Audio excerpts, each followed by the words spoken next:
setelah kita membahas APBD 2023, maka tugas DPR adalah pengawasan program. Maka yang kita jumpai di setiap OPD ini, kendalanya adalah yang paling fundamental, soal kinerja kepala-kepala OPD dan perangkatnya. Hari ini sampai sudah bulan September, DAU itu belum berjalan, Pak. Nah, siklus khusus untuk DAU peruntukan itu kan sampai bulan November. Nah, kalau kita hitung sampai sekarang berarti tinggal 2 bulan efektif.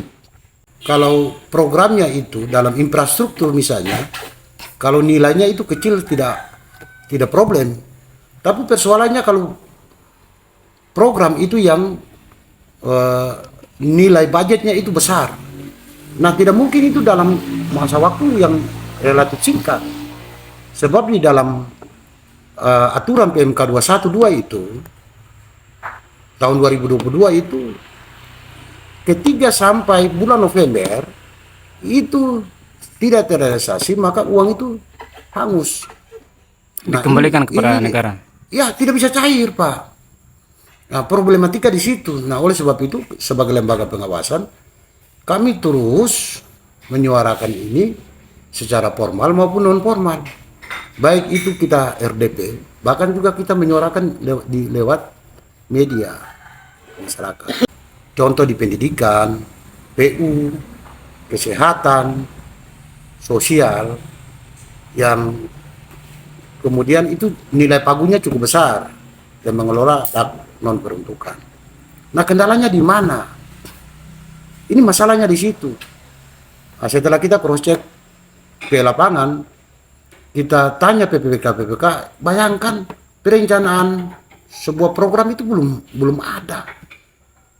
Belum selesai. Belum selesai. Jadi kami minta atensi dari Bupati sebagai penanggung jawab pemerintahan dan penanggung jawab anggaran. Gitu. Artinya dari OPD yang ada semua ini ya, kalau nggak bisa kerja diganti aja. Itu problemnya di situ. Kan kita mau kerja profesional, transparan dan akuntabel. Supaya ada manfaatnya bagi masyarakat. Itu masalahnya di situ. Terkait dengan informasi bahwa tenaga honor ini masuk dalam pembayaran gajinya di DAU peruntukan. Ini Bapak coba kasih penjelasan sedikit terkait dengan honor ini, Pak. Gaji itu, Pak, dibayar itu dengan DAU non peruntukan, bukan DAU peruntukan, non peruntukan. Untuk honorer? Untuk belanja pegawai, Pak. Termasuk honorer? Termasuk honorer.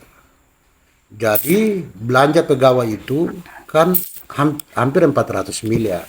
Sebetulnya itu tidak sehat sebetulnya. Tetapi yang namanya hak anak bangsa kita akan akomodir. Persoalannya ada surat edaran Menpan yang kemarin itu batas honorer itu sampai bulan November. Makanya waktu kita bahas APBD 2023 itu kita alokasikan sampai 2023 bulan November. Tetapi ada edaran baru dari Kementerian Aparatur Negara yang baru. Maka nanti kita akan bahas perubahan, kita akan mendorong lagi supaya belanja pegawai ini tetap akan kita include berdasarkan di mana aturan, di DAU perubahan? Di APBD, APBD perubahan. APBD. Nah, nanti dibayar entah itu di PAD atau DAU gitu. Karena APBD ini kan satu kesatuan, Pak. Ada itu DAU, DAK, dan PAD, pendapatan asli daerah. Nah, itu menjadi satu kesatuan. Intinya bahwa yang menyangkut dengan hak-hak masyarakat yang sudah berkontribusi bagi bangsa dan negara, kita akan memperhatikan serius. Itu menjadi atensi khusus bagi kami. Kita tidak boleh keputusan mendiskriminasi, itu tidak. Dan ini juga menjadi pelajaran bagi kita. Yang kacau ini di seluruh OPD-OPD. Mereka memasukkan honor-honor. Pada akhirnya kan kita bingung. Ini honor-honor ini dari mana? Tetapi ya sudahlah, semua ini sudah terjadi. Harus ada pendataan ulang dong berarti. Ya apa namanya? Mau bilang pendataan ulang pun juga tidak bisa Pak. Orang sekarang sudah honor, faktanya sudah honor.